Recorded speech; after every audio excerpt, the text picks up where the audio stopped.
So we'll start off this, I'll call to order the meeting of Jefferson County, Jefferson Transit. Authority Board meeting for November 19, 2024. Call to order here with an optional tale of what's the best conversation you've had on a bus, because I just got off the bus and I had a nice conversation about Byzantium, the Horses of Jupiter, and the Seventh Dimension. Oh, yeah. I didn't bring up the topics. Okay. But it was very interesting. Yeah. Ben Thomas, Townsend City Council. Sorry. And that's a bit of a That's load not- I know. breaker. I just had an Okay, experience, so let's all tell about Yeah, no, your parallel experience. Say your name. I have had some very memorable experiences on the bus. I'm not sure if many of them are actually public meeting rated, but Greg Brotherton, County Commissioner, and let me think on the icebreaker. All right, I'll come back to it. I just thought of it just now. Oh, I've got one. I've got one. Oh, good. So- Heidi. Give- So, Heidi Eisenhower, Jefferson County Commissioner, and I've had a few of these instances on the bus where I've been on the bus when people used to be when I was commuting into Seattle to work, but people were getting on the bus to go on their adventures.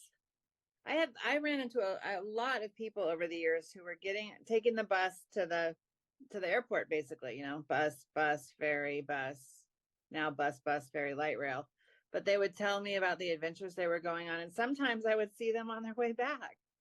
How was your trip? So that's the funnest, those are my funnest memories on the bus, is hearing about people going to Oaxaca and Baja and, in the winter, all the warm adventures while I was slogging to and fro from here to Seattle on a rainy.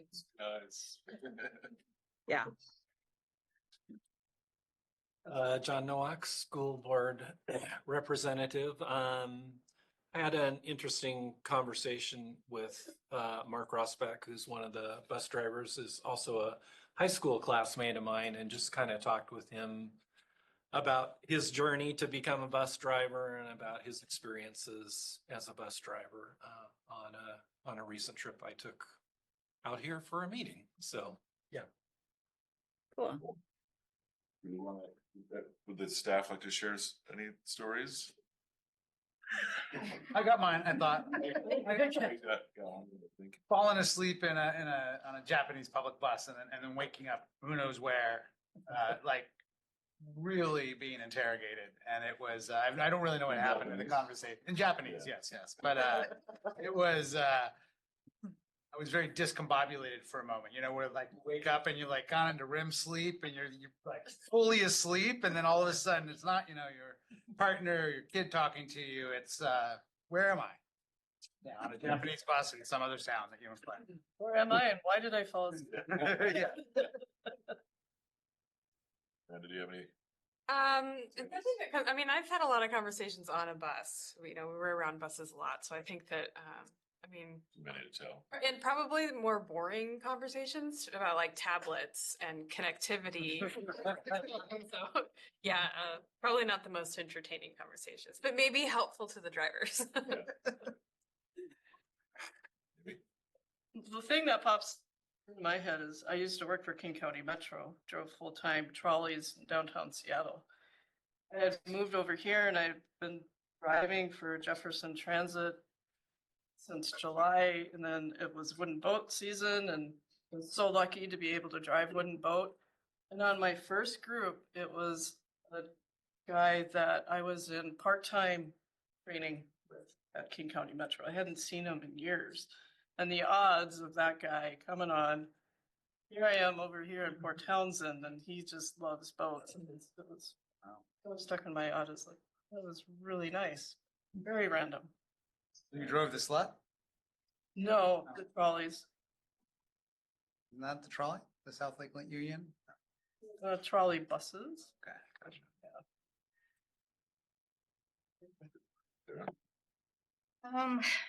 That one, but So on the spot. No, I'm more in line with what Miranda said. I don't know specific conversations, but I always think about like my experience pre-working here, as a transit rider, and then as I learned more and more about the operations and just being here in transit, and just the difference in the perspective I have. And those are my thoughts. Well, let's see here. A few years ago, when I first started, I was doing some travel training with my daughter actually to help her figure out how to get from here to swim practice up at Mountain View. And we were waiting for the bus. And we had a really interesting conversation with a gentleman on the finer points of cooking beans. So he was really into his pot of beans he was cooking, so. Soak or not soak? They had been soaking apparently for about 3 days, and he was really excited because he got some cilantro and he was gonna go home and add that, and then they were gonna be perfect. So. So last week, I went to Spokane for the WISTA board meeting, and I took the Kingston Express to the Fast Ferry, and then, you know, all the way out to the airport. And I met a gentleman at Four Corners, and he did not stop talking to me until we landed in Seattle. He was not taking the light rail. He was taking an Uber. He didn't want to venture on with me, but lots of opinions and thoughts about how we can improve service. And then when he started, other people on the Kingston Express started chiming in about their hopes. Oh. So lots of good information. We got the general manager here. Yeah. Take your. I Check out. I'm an avid bus rider. I do need to be getting out there riding it more often. So some of my last conversations were riding with Amy on our electric bus, figuring out range and stuff, but. So my goal is to get out and ride our transit more often. Great. Vivian, we've been stalling for you, so you can tell us a story of your best or your most interesting conversation on a bus. Rick, go first, but that's. Rick, you got a. Rick probably has a lot. You got a zillion stories, but. Yeah, I have a lot of stories. Being a driver, you hear all kind of stuff. What amazes me is the amount of information you hear that people just share with whoever's around. You know, whether they're on a cell phone, and yeah, there's a lot of information that I've heard that I would really like to block out of my brain. It's amazing, you know, you get two people together, they might not know each other, but they by the time the run's over with, they pretty much know their whole history. So yeah, you could definitely write a sitcom about stuff that a bus driver goes through. I'll tell you that. For a driver, when a passenger comes in and goes right immediately to the first seat, you feel a little sense. No, that is not. No, they go all the way to the back seat. No, then they. It's like, why? You know, it could be a totally empty bus, but they walk all the way to the back of the bus. It was.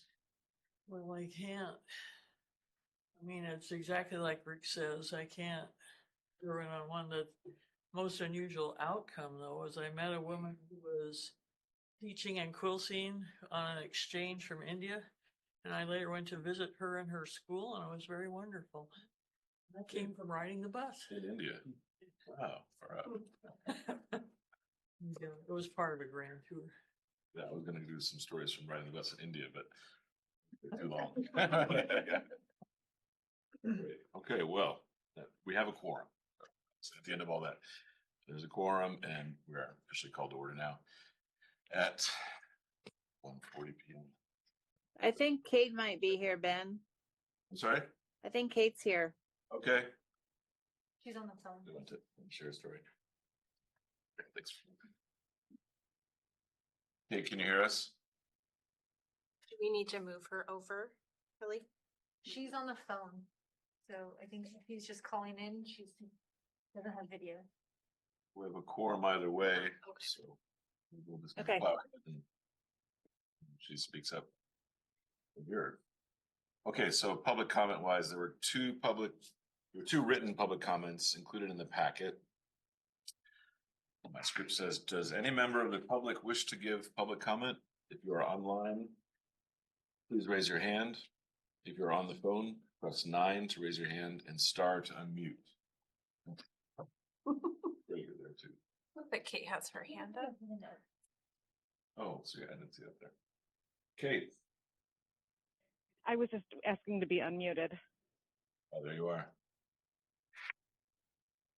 You missed the opportunity to tell a story of your favorite bus conversation, but jump in if you want.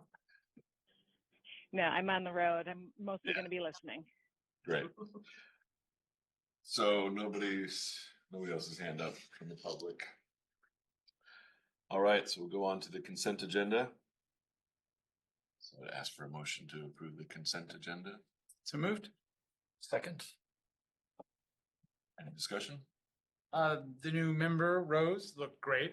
I love it. So great to have someone from, Bayside on tag. I think it's great. Okay, all in favor? Aye. Aye. Any opposed? Great, that passes. Okay, new business. We have a public hearing. Proposed 2024 operating and capital budget. We're gonna open the public hearing. We are now opening the public hearing for the 2025 proposed operating and capital budget. The purpose of this hearing is to invite testimony from members of the public regarding the 2025 proposed operating and capital budget. The public hearing will proceed as follows. Comments and questions from the board, public testimony, closing the public hearing, closing the public hearing. And nothing from staff before. Let us up, just we've gone through it. So, is anybody from the public on, just out of curiosity? Oh, left turn, right turn. No. Okay. Just that. Not liable to get much public And we didn't testimony. receive any written public testimony either.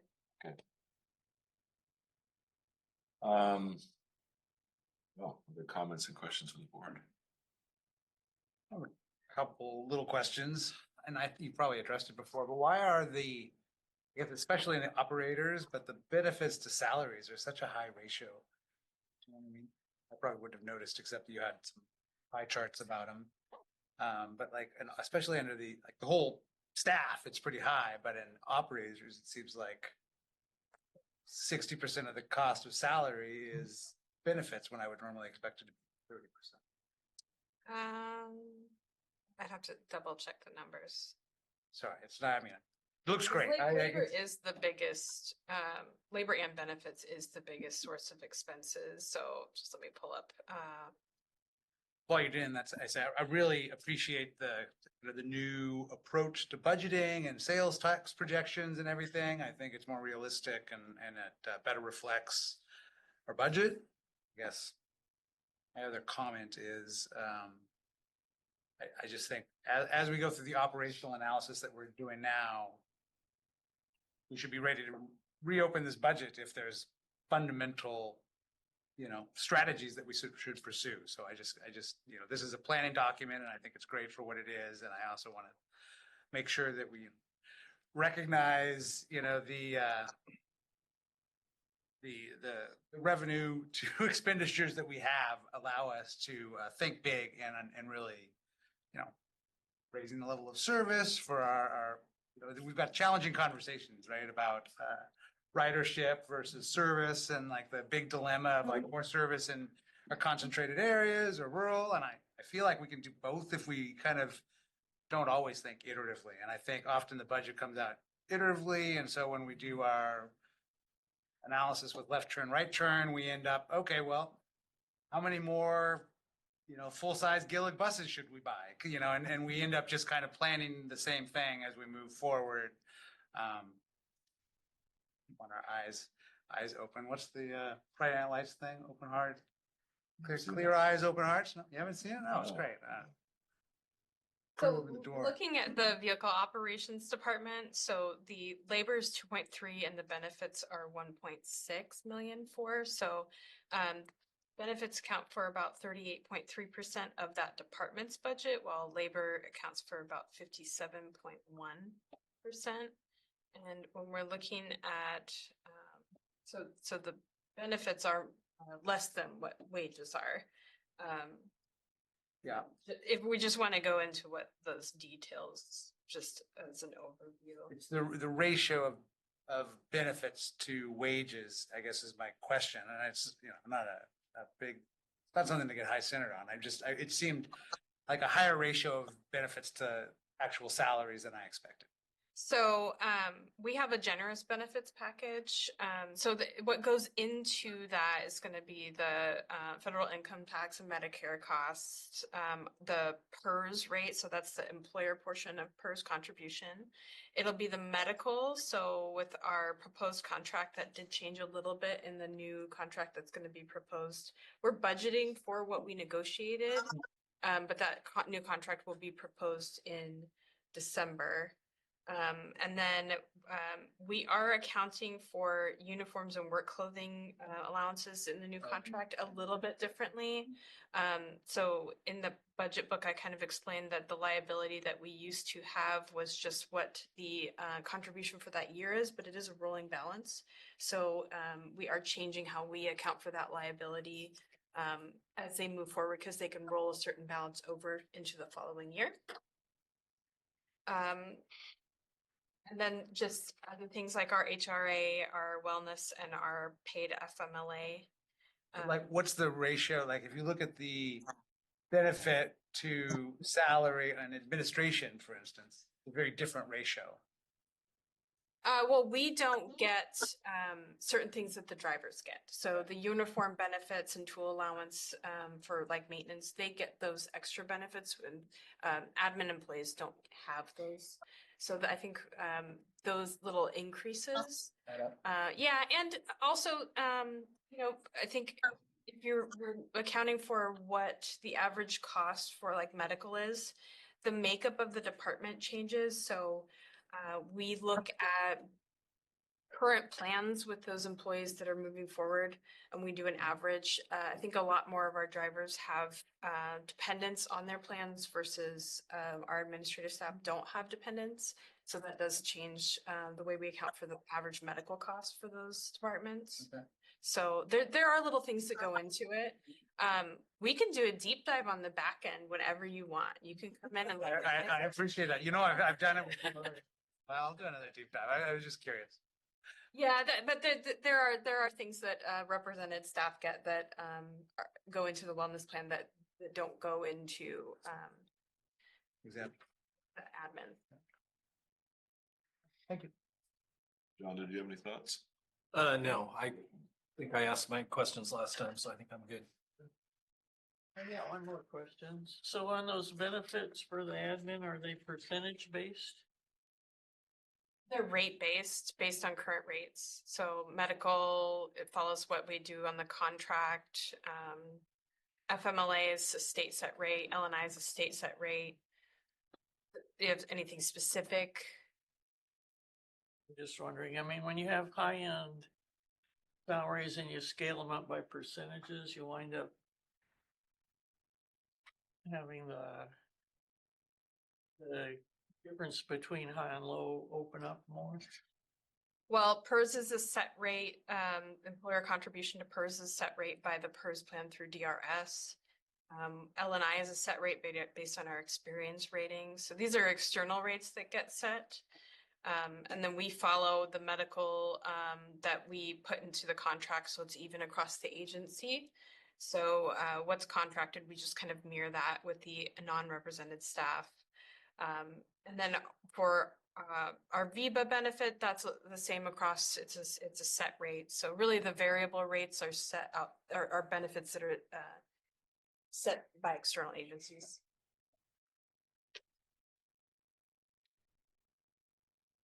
Heidi or Rick? Thoughts? Thumbs up from Rick. Heidi, you're muted. Sorry, I'm on my phone, so it's hard to tell. No, I mean, that was a good explanation from Miranda. I didn't notice that high ratio, but I'm glad Greg asked the question. Okay, you're welcome to jump in if you want. I'll expect you. All right, well, I don't have anything else to add. I just wanted to, I think I said this before, but I like a really surface layer thing that looks really good. It's really easy to access this document and read it. So was that you laying that out, or was laying that? The script? Just the The whole budget. Miranda. It's just such a Randy did it all. Right. It just has it's very accessible. I think Thank you. I'm always looking for like how the I'm public. gonna be real honest that I tried to mirror our TDP this year and just updating all the work we put into that and just kind of like reflecting how the visual presentation of the data would be easier. So Just always trying to, if the public ever did want to dig into the budget, it's easier when it's accessible like this. perfect. Great too. But speaking of the public, nobody's jumped on, have they? Do I need to read the script related to public comment?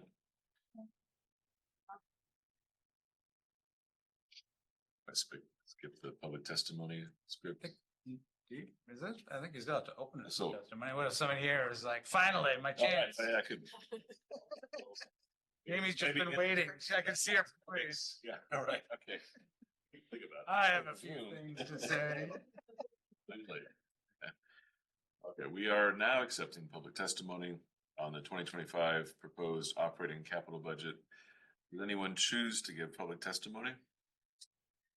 Those people wanting to give public testimony are asked to speak clearly and state their full name and place of residence.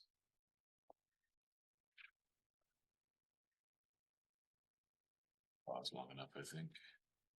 Well, then this hearing of the 2025 proposed operating and capital budget is now closed. Final action will take place by resolution at the next scheduled regular board meeting on December 17, 2024. All right, now we're on to the comprehensive operational analysis data update from left turn, right turn. Promoting them over right now. Great.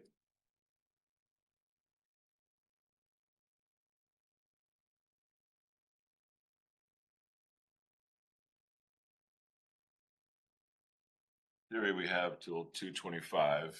It's planned on this. It's plenty of time. It's over a half hour. Expected. But you're hearing you go longer. Hello, everyone. Can you folks hear me okay? Yes. Great. Okay, well, thank you very much for taking the time to hear our presentation today. My name is Matt Latavo, and I'm joined by my colleagues Pia Dimayuga and Jordan Papazoglu.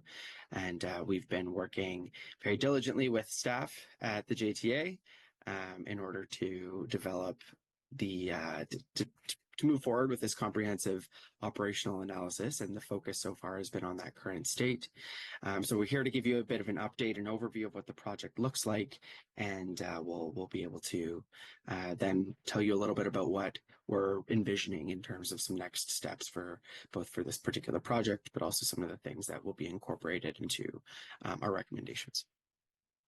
Before I get started, Nicole or anyone from the staff team, is there anything that you wanted to share before I dive into my presentation?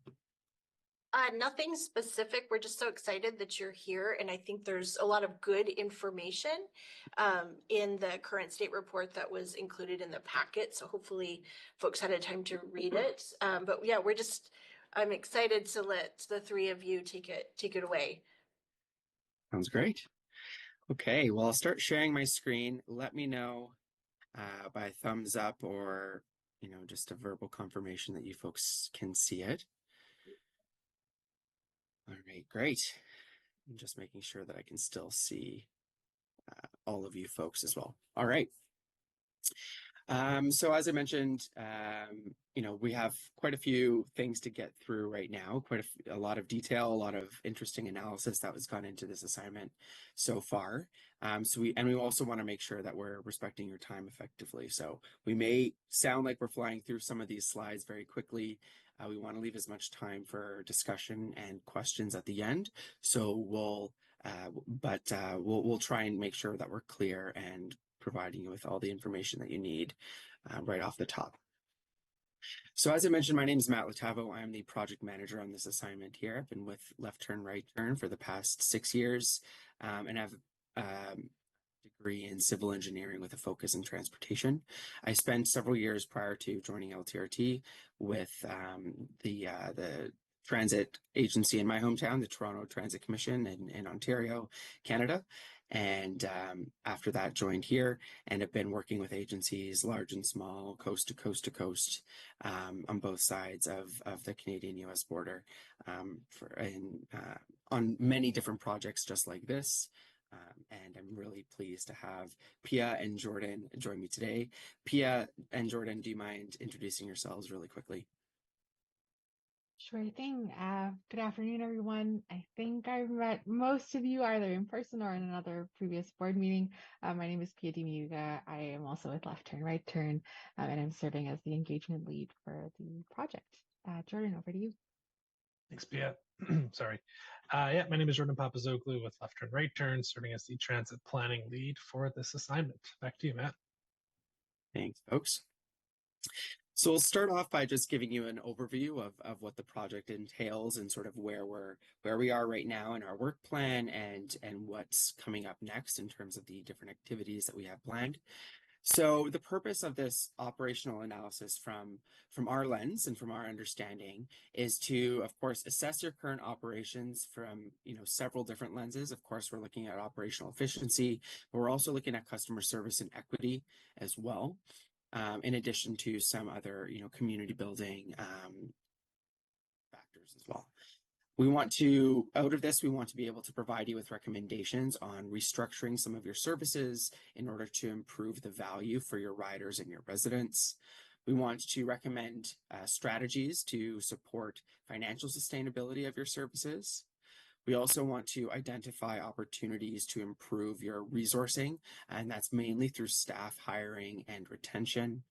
And then, of course, we want to fulfill on your requirements and the state's requirements around community interconnection, sustainable transportation, and regional connectivity.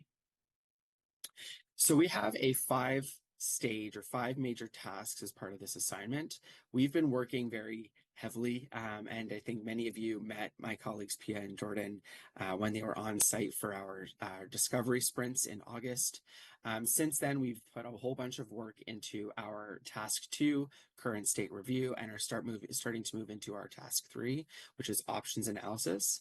And this is where we're here today. So we've submitted our current state report just a couple of weeks ago to the staff, and then we've since revised that and submitted the final version to folks for your information. And now we're here to present those findings.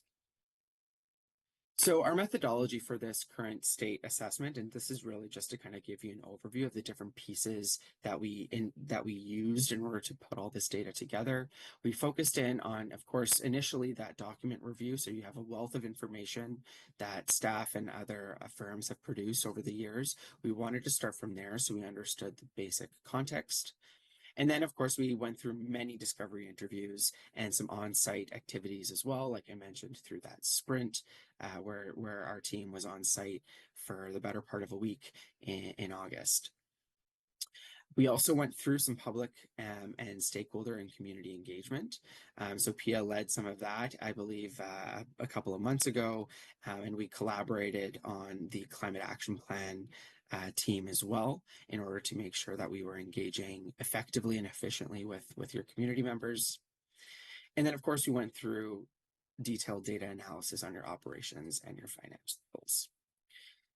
And so that's been the overall perspective on where the project is and sort of what we've done so far. And with that, I'll turn it over to Jordan, so he'll walk through some of those current state findings. Yeah, thank you, Matt. As Matt mentioned, I'll go through some of our findings from the document review, our discovery interviews, and our operational analysis thus far. For the document review, as Matt mentioned, we reviewed, I would say, north of 20 documents. And what we definitely found was consistent language across those policy and guiding documents that all touch on, in some capacity, the JTA mission of providing safe, reliable, and comfortable public transit. I think specifically the Jefferson Comprehensive Plan from 2018 highlighted that as one of their goals and really put an emphasis on connecting community members and residents to where they want to go, where they work, where they live. So a lot of the documentation, the policy documentation for us pointed in a one direction of efficient, multimodal, sustainable community transportation. So that was one element of our document review. The other one that at least we wanted to highlight more as a marker and for something that we're going to be jumping into in the next part of our analysis was the JTA long range plan and some of the population increases and employment increases that are expected over the next 15 years or so. And that is something that we've earmarked and we're definitely going to keep in mind as we move away from the current state into future network development. That is something we're definitely going to keep tabs on. So moving on from that, I wanted to provide an overall summary of the discovery sessions that we had with staff in August and in September. We had like really, really good conversations with Nicole and the team about a variety of topics while we were there at Four Corners. I don't think I need to get into all of these bullet points because I know we're going to get into them through the operational analysis, through the public engagement, but some maybe to just to point out the challenges with driver recruitment and retention was noted as something that is can be a limiter of expanding service or even maintaining existing service today. That driver retention and recruitment is a big factor there. Additionally, through the discovery, but also through our own analysis, there's a pretty healthy reserves as it pertains to both operating and capital funding or capital reserves. And also that staff showed a pretty, and I believe also council shows interest in new transit technologies that can go for dispatch and updating how dispatch operates, but other functions as well for the buses, and both in terms of the back end, but also providing information to the public. So I think I'll stop it there for the discovery, and yeah, I'll move on to our operational review, but happy to touch on any of the other bullet points if folks want. So for our operational review, we kind of did a top-down approach of analyzing it from a system-wide perspective and then breaking it down at the route level, and then also conducting a coverage analysis. Generally, our findings showed that ridership across the majority of the fixed route network was steadily increasing year over year. As it pertains to the dial-a-ride, we're seeing a much greater year-over-year increase, and I'll get into that in a couple slides. As it pertains to route efficiency, the Port Townsend routes, so that's routes 2, 3, 4, and 11, are all operating quite efficiently, some more than others. And then in terms of our coverage, so that's the percentage of the population that is within what we would consider walking distance to an existing fixed route was fairly decent in the two main population centers in Port Townsend and the tri-areas. So over the next couple slides, I'll provide a bit more detail on all of that. And of course, our report goes into a lot more detail on these findings. So for annual ridership for GTA, this graph here kind of isolates the different, how we viewed at least the different fixed route options. So unsurprisingly, the Port Townsend routes account for about 55 to 60%, depending on what month you cut it at, 55 to 60% of overall ridership. Beyond that, it is the regional connectors are probably the next most popular. Growth is stagnating a little bit, but still on the ups in the past couple of years. The tri-area routes, same story. The big increase that we're seeing, and I'll show it on the next slide, is dial-a-ride.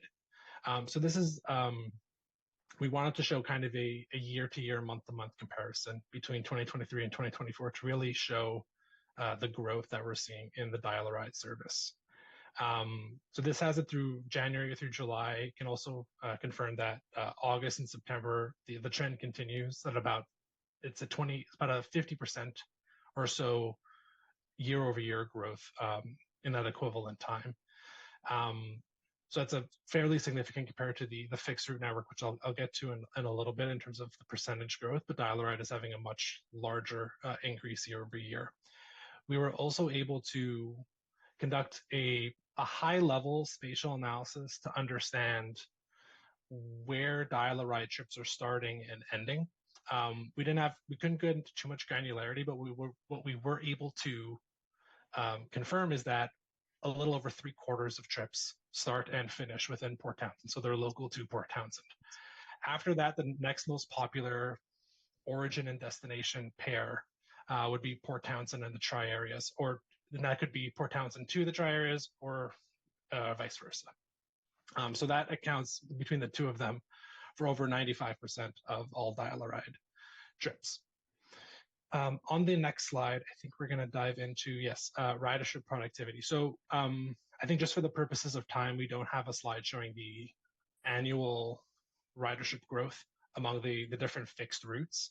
So I'll just gloss over that quickly and say what we've seen is that Port Townsend routes have increased in the neighborhood of 10 to 15% year over year.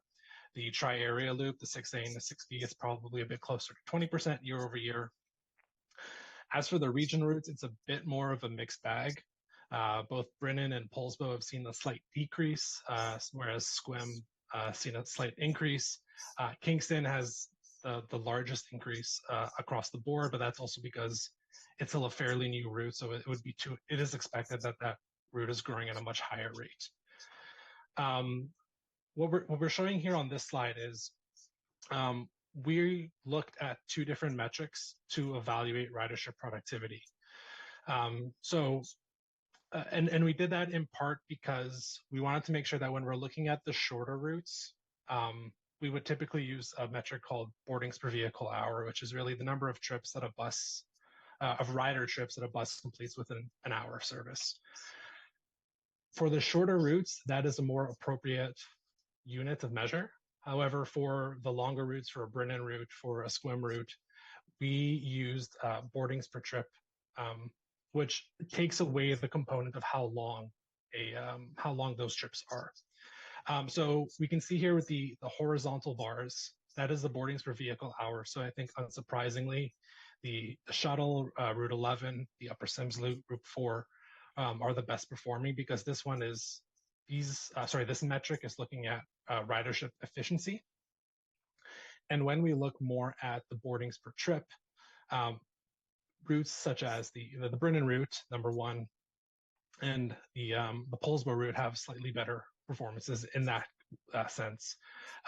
Also, when we're using that, because the tri-area routes are kind of in between being short and being long haul trips, so they perform quite well for the boardings per trip and have a decent boardings per vehicle hour. So we wanted to use these two different evaluation metrics to make sure it's an apples to apples comparison when we're talking about the long haul, the regional routes, and then when we're talking about the shorter routes as well, that they're kind of on a level playing field. So we definitely have findings from this. Like one would be that the Fort Worden route doesn't perform that well. So that is an opportunity in the future to potentially make some changes, but it also, there we have other findings like the Brennan route, while from a boardings per vehicle perspective might not appear that it's operating that well, its boardings per trip is actually showing it's quite successful.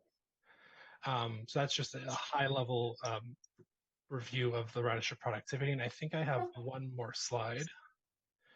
Yeah, and then it's on the transit service coverage. So the overall network, we looked at the overall network in terms of the percentage of the population within the Jefferson Transit network.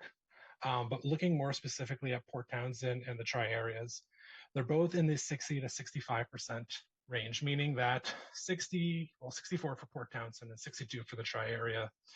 So that percentage of the population is within a quarter-mile walk of a JTA bus stop, which for a rural community, we believe to be quite good. Obviously, once we get outside of some of these, get outside of Port Townsend and the tri-areas, that value drops fairly considerably. It's around 15%. Some of the bigger population centers that have less desirable coverage area would include Port Ludlow and Cape George. But nonetheless, we think overall, especially looking at the two bigger population centers, the coverage area is fairly good to start with. but yeah, overall, like it looks, it's good with some small notes here and there about areas that potentially could be improved. So with that, I believe I'll pass it over to Pia for the summary of the engagement. On your maps, you don't show South County anywhere. Did you actually look at South County, or did you just look at those other places? Yeah, this is just for information, but yeah, we looked at the entire county with respect to the coverage area. Thank you.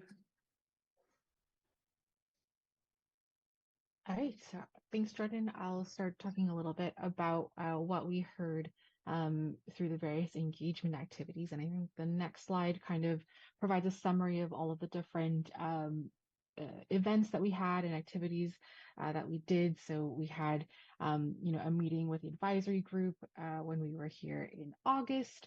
When we came back in September, we held an open house. And also went into a couple of high school classes with Sarah in Port Townsend High School. And we also had a virtual open house later on in September, as well as a survey. And so looking kind of at all of the different engagements we had about 80 people attend both the in-person and virtual engagement activities. And then we had 177 online survey responses. So overall about 200, just upwards of 250 people joining us. Through the surveys, we were able to ask some specific questions about, who are the people that we're hearing from, and so we're able to kind of share a little bit more detail about who we heard from. And so on the screen, you'll see some specific demographics around, 10% of the survey respondents were under 18 years old, potentially reflecting some of the students that we interacted with. 57% are women, 18% of respondents have mobility challenges, and 37% are retired. We also asked folks to tell us about how much they're currently using JTA services. And pretty surprisingly, we had 37% non-riders, which is interesting that, they still were cared enough about transit to contribute to the survey. And so I think when we're thinking about, how to make service more attractive to non-riders, we got a good sense and definitely heard from non-riders as well as very regular riders. On the next slide here, question there too. Yeah. 8% are students. How do you find students? I went to 2 classes in the high school. Well, this is only the survey respondents, I believe, right? Yes. So we asked about everyone's employment status as part of the survey, and so they self-identified as being students. So they could be college or high school or grade school or whatever. Correct. Yeah.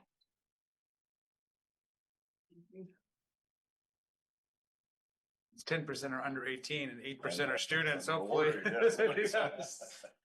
So 2% are maybe college students or continual learners or something like that. One of the activities that we had as part of the engagements were related to these trade-off tables and trying to get a sense of, working with limited funds, where do people's priorities lie? And so asking, kind of tough questions of, if you had to pick between better frequency of the existing routes or more coverage of the county, like where would you put those priorities? Would you rather have service on Sunday or have more service during the weekdays and on Saturday? And then a question around, whether connections within a local community is very important for people. So being able to get around close to where they live, or do they care about accessing, across Jefferson County or beyond Jefferson County? And so this slide here is showing the result of our in-person engagement where, people were kind of gravitating towards, better frequency, longer span of service. And then a lot of people were interested in connections across the county and beyond the county. And I think in the next one, this is from our virtual open house where it's a little bit more spread out. And we also posed these questions to the students. And again, there was kind of some difference of opinion. But it did give us a sense of where people's priorities lie, given those tough questions and trade-offs. Just in terms of some key observations from the various engagement that we had and kind of conversations that we had, people reflected that the drivers are friendly and helpful, and that it gave them a lot of confidence in using the service. That being said, a lot of people mentioned different challenges about knowing where the bus is. I think we've all heard a lot about, a Where's My Bus app, I think is a very helpful tool that people are looking for. People are also looking for support with trip planning, and especially when transfers are needed, how to be confident that they're able to make those connections. Making connections more broadly, especially considering the different ferry services that you connect to, was important for people.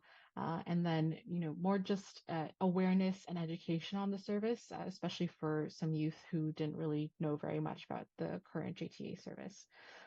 In terms of what people mentioned wanting more of, there was a lot of people asking for more service in different ways and at different times. We hear a lot about early mornings and evenings. Some people mentioned Sunday service. People were also interested about more coverage of the county and wanting to make sure that it's an equitable service and an equitable amount of service of kind of across the county, noting that there are areas like South County and Cape George that have limited or no service in the case of Cape George.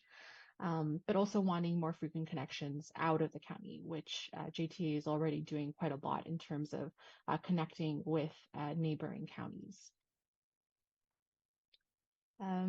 There was also a lot of discussion around how JTA can collaborate with the local schools, and especially recognizing, some things like Chimacum High School and Port Townsend High School combining their sports activities and helping those students either get basically getting home from a practice that is even further from where they typically are.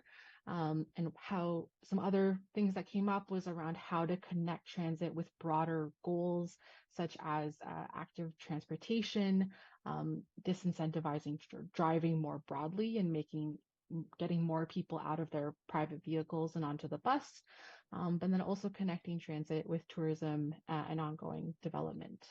A couple of new services or potential new services that people were interested in seeing be explored. One is microtransit, and thinking about microtransit as a potential feeder into the fixed route network, as well as micromobility such as scooters and bike share. And I will pass it back to Matt. Thanks, Pia and Jordan, for walking us through those two pieces. So I'll just kind of wrap up with a couple of slides on sort of where we sort of will take all this information and some of the next steps going forward. I also have a few slides in this section that'll kind of give you a bit of an idea of, the breadth of possible ideas and the breadth of possible items as part of this analysis. So a few weeks ago, we conducted a workshop with a few members of the board, as well as some staff, to understand where the strengths, weaknesses, opportunities, and challenges lie. I won't go into a lot of detail here about all of these specifically, but I think the key standouts are, the organization itself is in a really strong position with great staff, great team, great finances. The community is also very proud and very committed to supporting the service.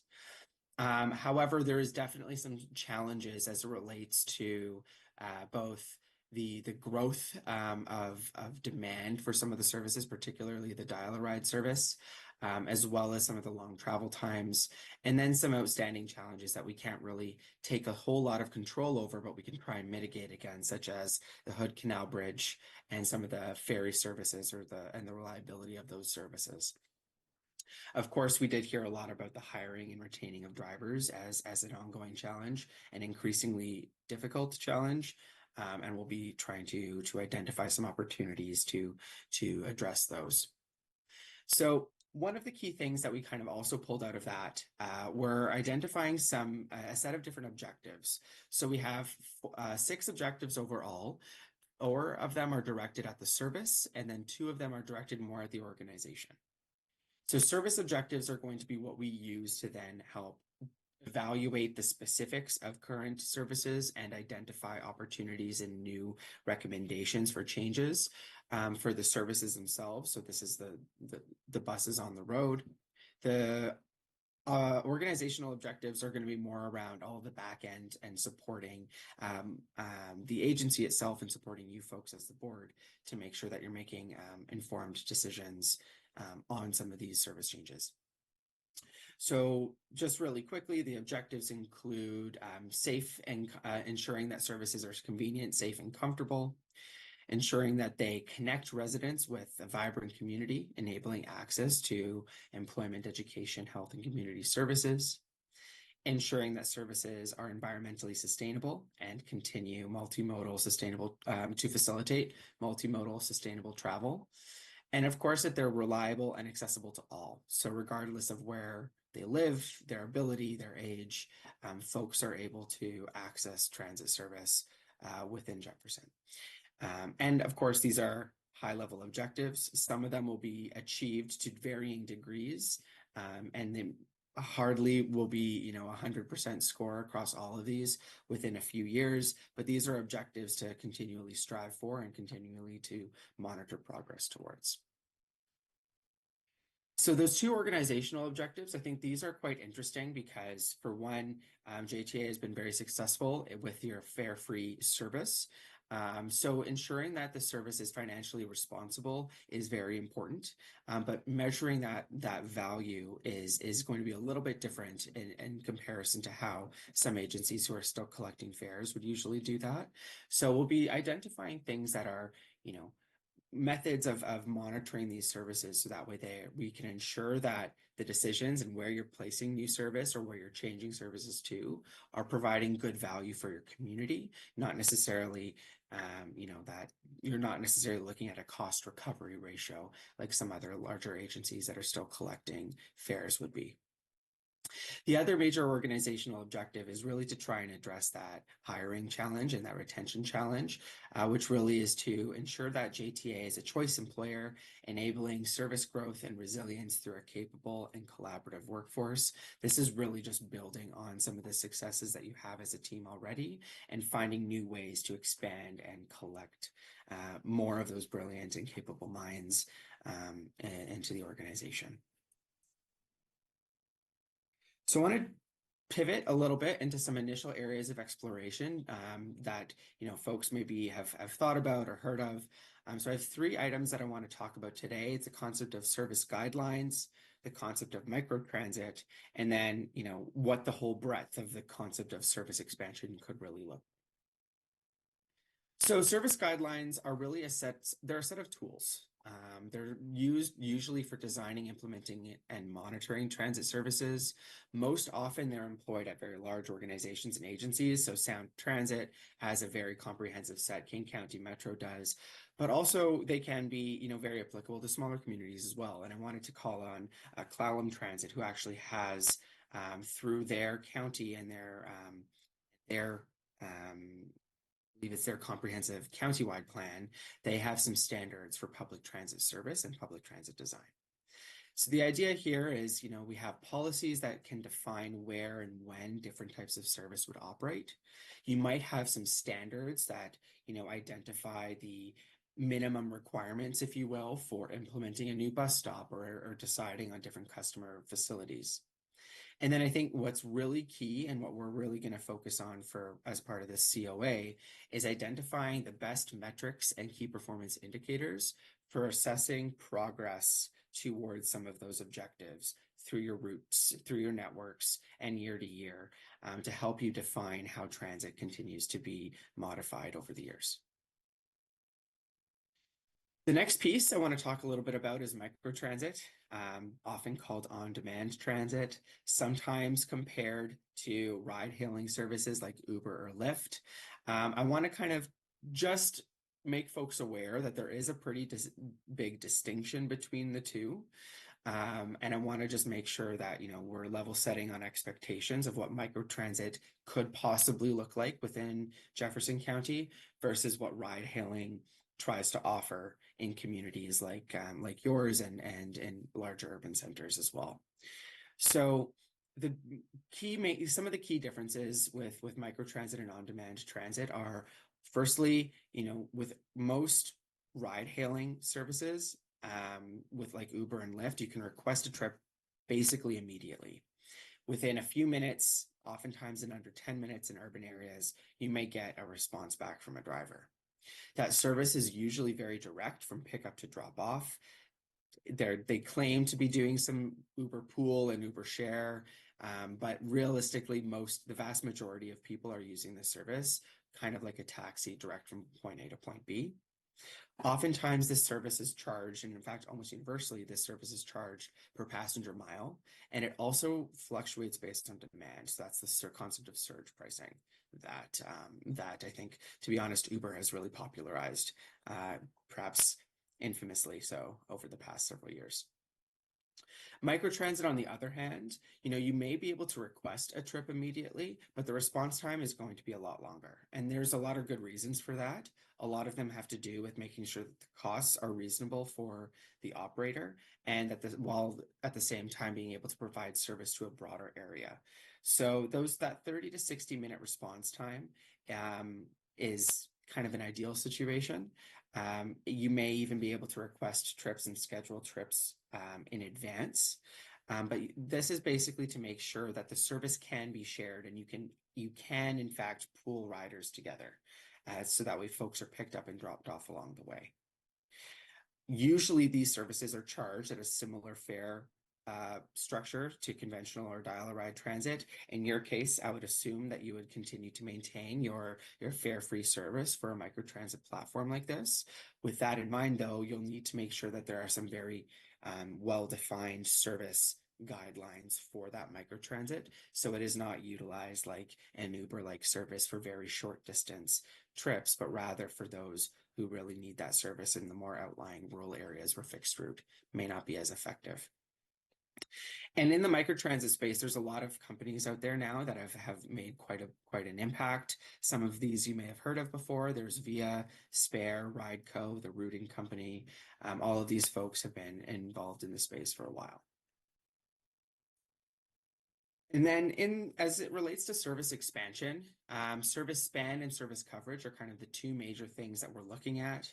And, as we talked a little bit about in the trade-offs table from the public engagement sessions, with a given number of service hours and with a given budget, you can kind of choose, to put all of your eggs into one of these two baskets or to spread them out a little more thinly.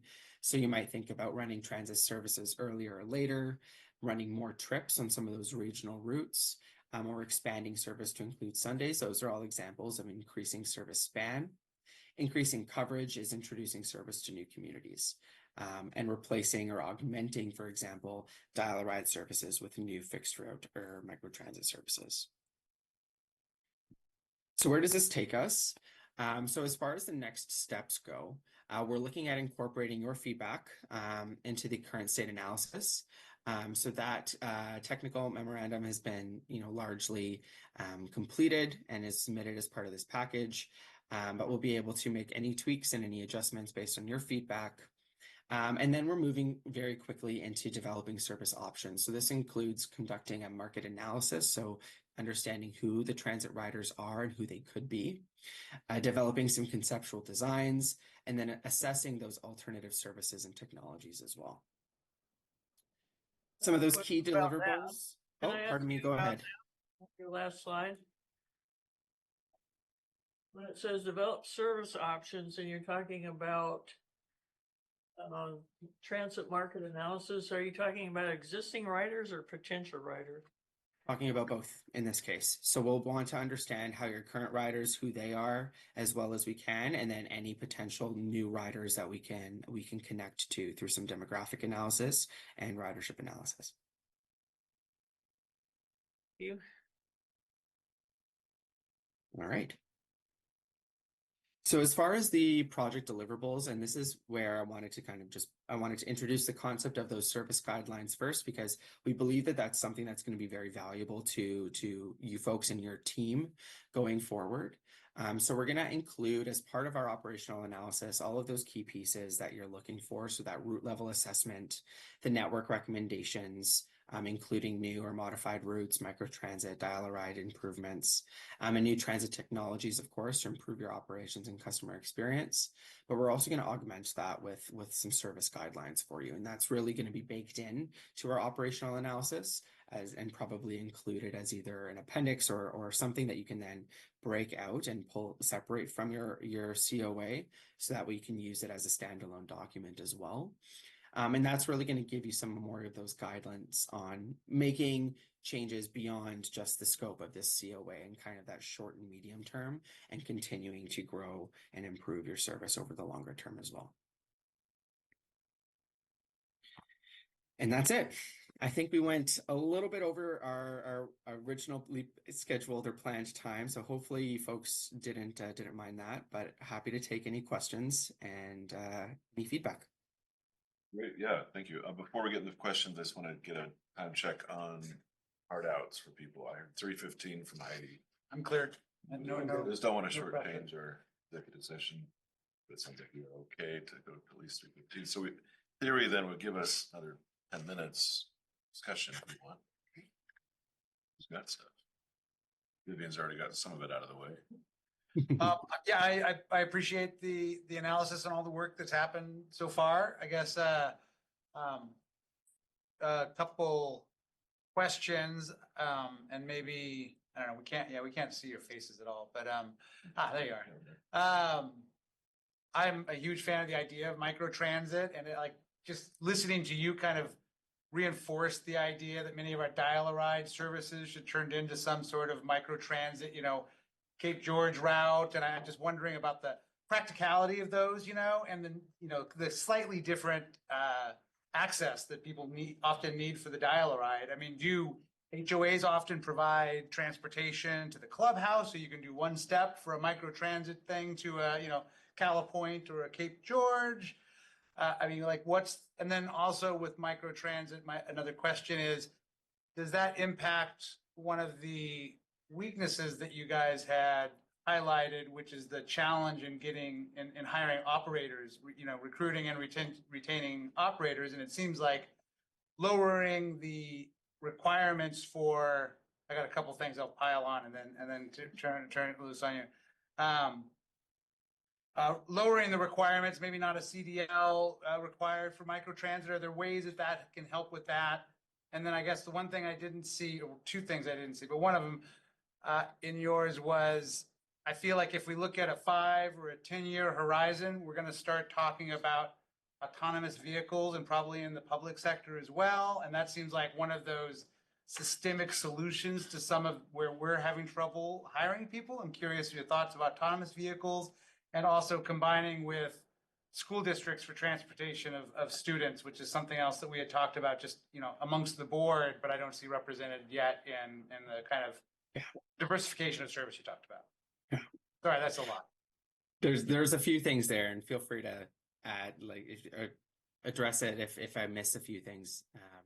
But I'll just start off with the microtransit and the potential opportunities around it for, as a dial-a-ride, augmented service or replacement.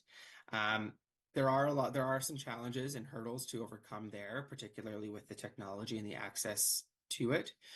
So we'll be looking at what that impact might be if you were to, replace your existing dial-a-ride service with a microtransit. We're not at the point of recommending that just yet, but we will be looking at the impact and what a blended model might look at like. As it relates to you leveraging that for driver hiring and retention, there may be some opportunities there as well. We'll be diving into the specifics of that, but a lot of that has to do, like you mentioned, with licensing and the types of vehicles that you would then be operating in that service, which of course has sort of a knock-on effect of how the ADA dial-a-ride services are delivered. Those vehicles still have to be accessible to those passengers, and we have to make sure that we're not, excluding folks from those services, if it makes sense in reality to keep them on the dial-a-ride system. As it relates to the autonomous vehicles, I think we've heard a lot about autonomous vehicles over the past 10 years. It's been one of those things that has always been, within the next 5 to 10 years, we're going to see autonomous vehicles. And I feel like that headway, we haven't really approached the shrinking of that timeline very effectively yet. I will say in particular in more rural environments and longer distance environments, I think that that's going to be a bit of a challenge to overcome, but we will be looking into that as well. And I think there was one last item and I kind of forgot a little bit about. I may have forgotten that item. Schools, maybe? Schools. Right.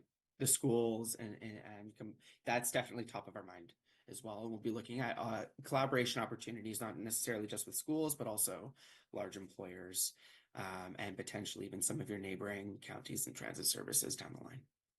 Cool. And my one other question is, I hadn't really heard a lot about on-demand transit before that, and it sounds intriguing and pretty, I don't know, free Uber is basically what it is, I guess. So it sounds challenging to implement. And I'm just wondering, are there any examples of on-demand transit kind of doing that last mile in a, again, in an HOA, in a Cape George or a Cala Point, where getting people to a more regular route is made feasible by that kind of a mini hub and spoke, I guess. Yeah, to be clear, on-demand transit is microtransit.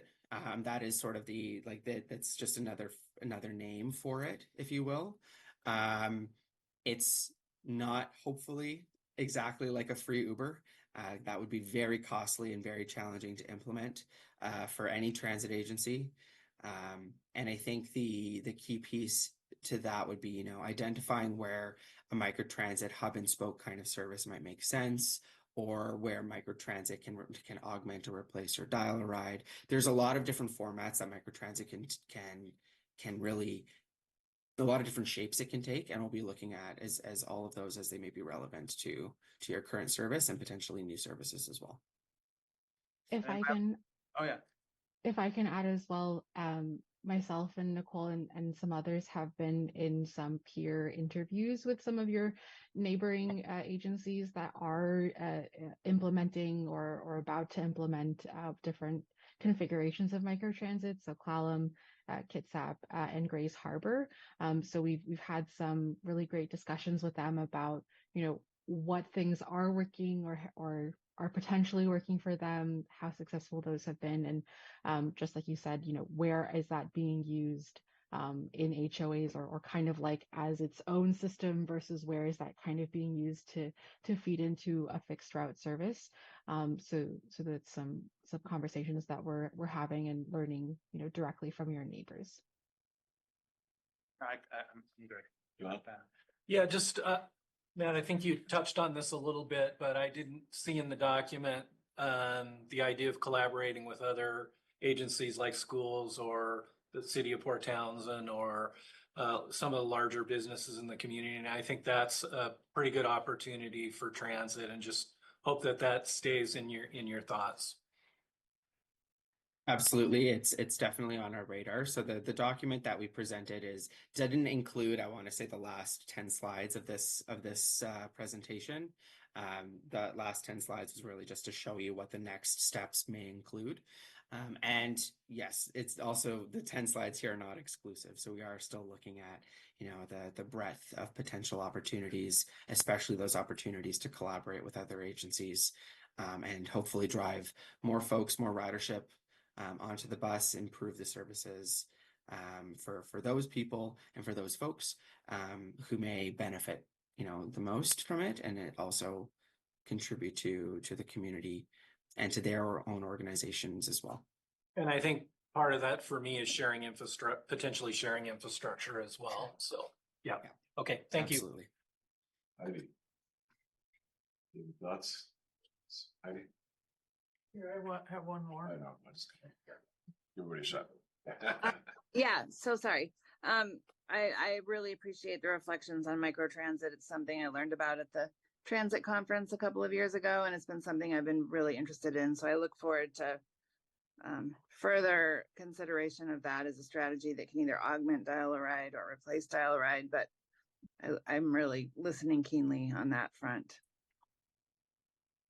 Vivian? Oh, I wanted to ask about the transit, microtransit and your on-demand stuff. You had mentioned that 75% of that happened in Port Townsend. And so I wonder if that equates to putting in routes, or can you tell me what your approach to that is? Jordan, did you want to take that one to start? Yeah, sure. I can start it off. I think that, yeah, so that 75% number is talking specifically to dial-a-ride, not necessarily the fixed route, and do want to be cognizant that that could be two different, that the patterns are not necessarily consistent if we were to implement microtransit service that either fills in gaps in the existing fixed route network or begins to work alongside or replace the dial-a-ride. But in theory, I'll just use an example. If microtransit were to be implemented in an area where we believe there's like a spatial gap where there is no service currently, using the service guidelines and some of the performance metrics that we would include in there, there'd be a way for Jefferson Transit to monitor how it's performing. And if it reaches a certain threshold, you could get to a point where you are looking at converting it from a microtransit route to a fixed route, because there are certain limitations with microtransit, and one of them is just how many trips you can complete in an hour. So that could be one way of, if you're implementing microtransit, using the service guidelines and converting that into a fixed route network sometime in the future. Commissioner Dean did have her hand raised online. Yeah. Dean, are you still there? I am, yeah. Sorry if the sound quality is poor and driving in terrible weather. I was curious. I know we often come up against I think it's probably a state statute of some sort that doesn't allow transit services to compete with charter services. And I'm wondering how does microtransit kind of play in that space at all? Is that a concern we need to think about, especially when we think about things like transportation for schools? You didn't hear her very well in the room, but looks like you did hear her. So. I think I heard parts of that, and Commissioner Dean, feel free to jump in if I misunderstood you. But I believe the gist of that was, is there a risk of microtransit services competing with charter services, particularly in certain applications, like if it was to apply to like a school or something like that? I would say, like, we haven't come up against that. We haven't seen that as a potential risk in the past. We will monitor and we'll take a look at your own operational charter and make sure that there is alignment and that there wouldn't necessarily be crossover there. The reality of most microtransit services is that they do operate quite a bit like a dial-a-ride service. So if you're operating a dial-a-ride service in one particular area, it's very much the same. What really the fundamental change, there's two. One of them is that it wouldn't necessarily be restricted to ADA eligible riders anymore. And the other piece of that too would be you'd possibly have additional technologies to improve the efficiency of the service. But we haven't seen it. So the answer to that is we haven't seen it conflict with other charter services in the past, but we'll be cautious about that as we evaluate. Rick? So you said that 37% of the people that responded to the survey currently do not ride the bus. So a third of the respondents answered the survey. With what they answered, are they willing to, if anything changes, to start riding the bus after something's implemented? Is there a way to determine that? I mean, was there a question that, hey, if you don't ride now, would you ride because of this? That is a great question. Off the top of my head, I need to double check with the results. I believe we had a question around like what are reasons you don't use the service. I would have to double check. And usually what we do is we'll take those, what are reasons right now that you may or may not use the service. And in this first round of engagement, we process that, we incorporate that into our analysis of options. And so when we're generating options, we're trying to address some of those challenges. When we go back for our second round of engagement, we're hoping to engage with non-riders at a similar rate, if not at a higher rate, and then get their opinions on whether or not they may change their behavior as a result of some of those changes. I was able to quickly check, Rick, and yes, we did ask a question around why they don't use the current services, and the top three answers. The first one was that they have access to a better alternative for them. The second one was the bus doesn't run when they want to travel. And then the third one was there are no stops close to where they live.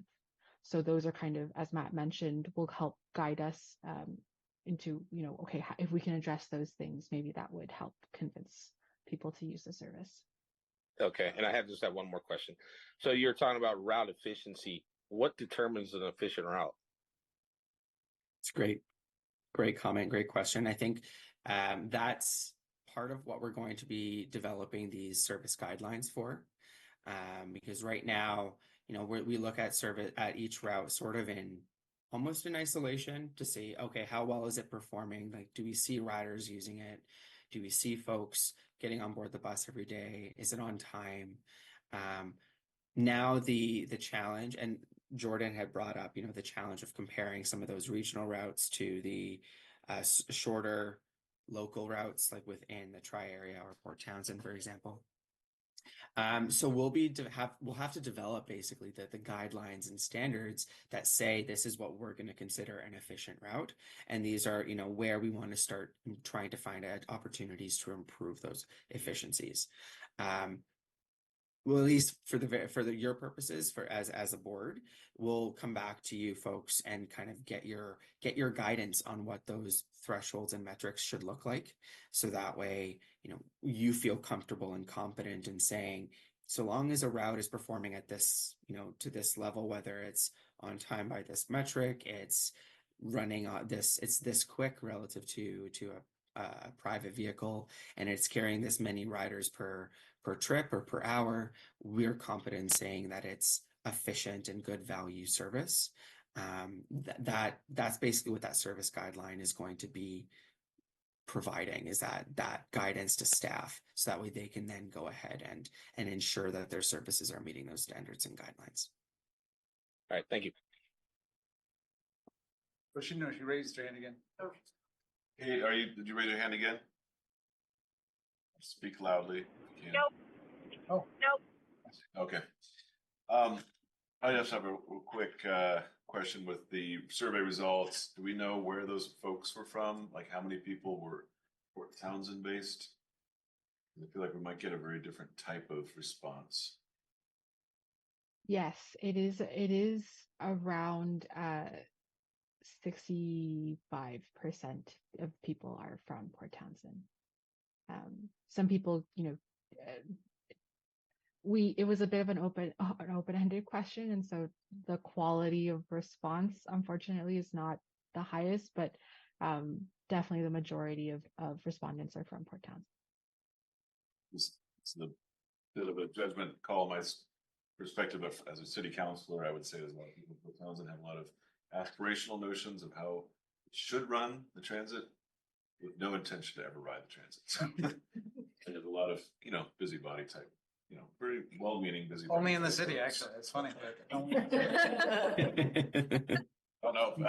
know as much about the county.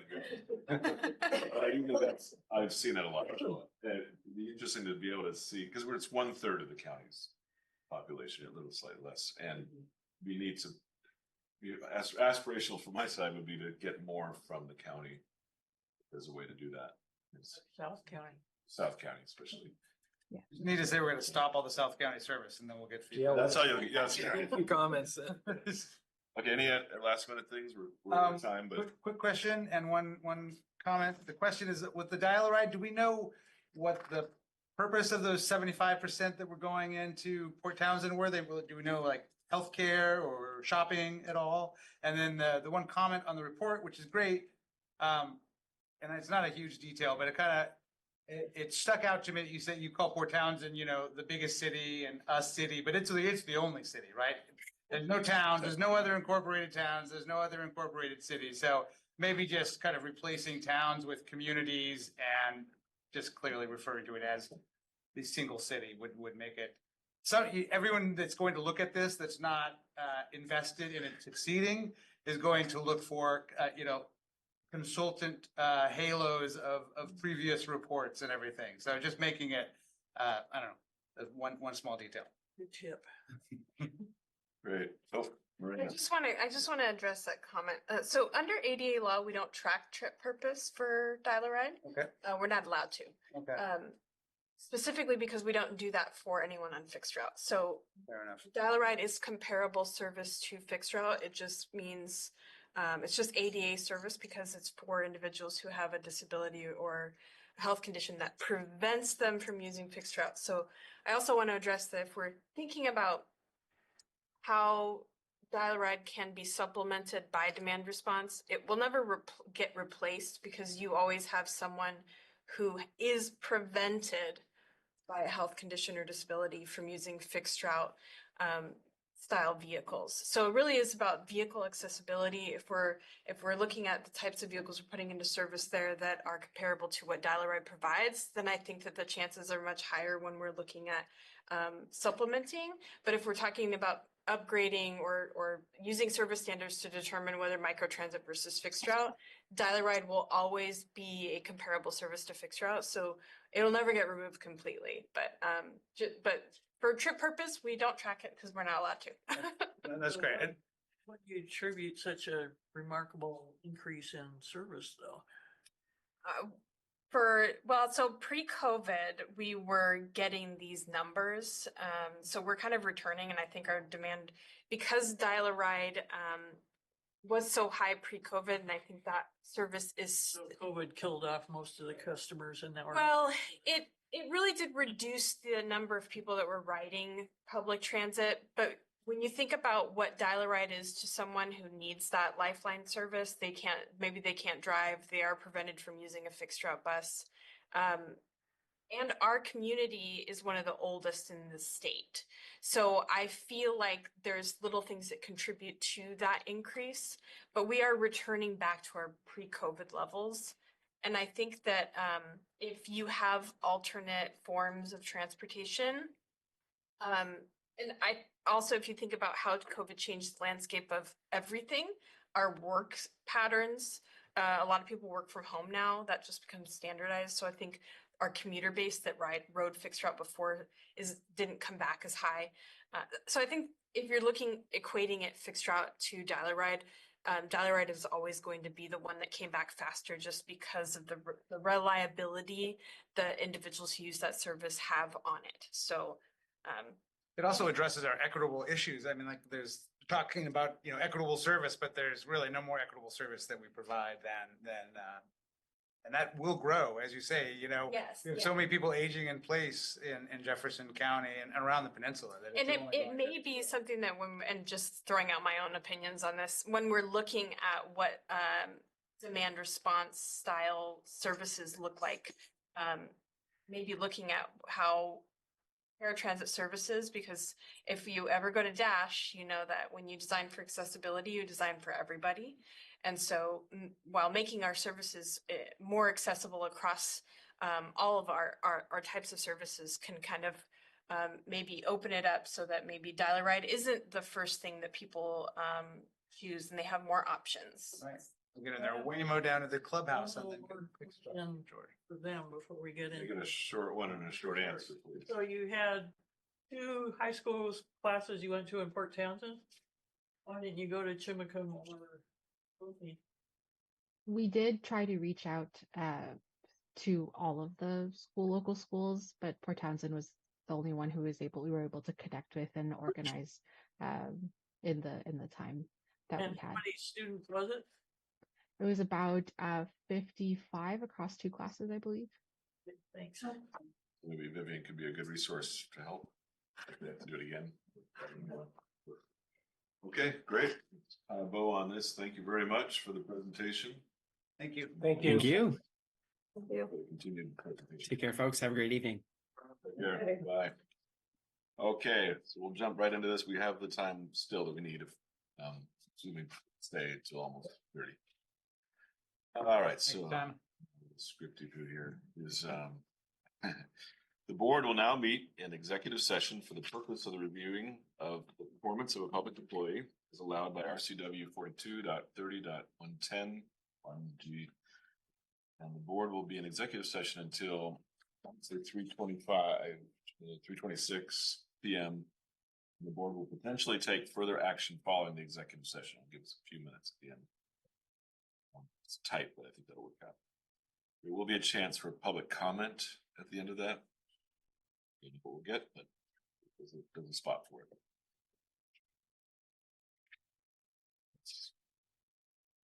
Thank you. Shut down the Zoom meeting and we'll bring it back on to, after executive session. Okay. Stays, everybody else. Goodbye. Bye. Recording stopped. You can see everyone. I'm thinking about Ava catches it. And do we do public comment first or do this motion first? I think after. Okay. Yep, we should do the action first. Take public comment on the action. Yeah. Are we back? All right. Great. I call the regular meeting of the Jefferson Transit Authority Board back to order. The board will take further action. Is there anybody have a motion? Yes, I would like to move to set the general manager compensation to include 4% COLA, 2.5% step increase, and a $4,000 longevity bonus. Second. Can I third? Okay, any discussion? Take public comment probably because it wasn't on the agenda. Oh, on public comment on this. Okay, sorry. Yeah, that's what I do. Yeah, that's good. don't have any Is any member of the public online? And I can still say this out loud. Okay. So we have 2 potential publics over there. Right. And can I just say one thing? So the 4,000 is just, it's not a longevity incentive, but it's included in the base salary. Okay. So it's not, it won't be an incentive. All staff was getting we're adding that 4,000 onto their base salary. Okay, all right. The percentages would go on top of that. You're not getting 3,000 more, you're just getting the 4,000 as intended. Yes. But it's ongoing too. It's not just a one. Yeah, so it'll be Okay, so added. if there's no member of the public present, does any member of the public have a comment to make? No members. Somebody's online. No. Okay, great. Okay. All in favor? Aye. Aye. Aye. Any opposed? There we have it. Nice. Thank you, Nicole. Ta-da. Thanks, Nicole. Thanks, Nicole. Oh. Good work. Okay, the meeting is now adjourned. All right. Good job. See you guys soon. Yep. You have a good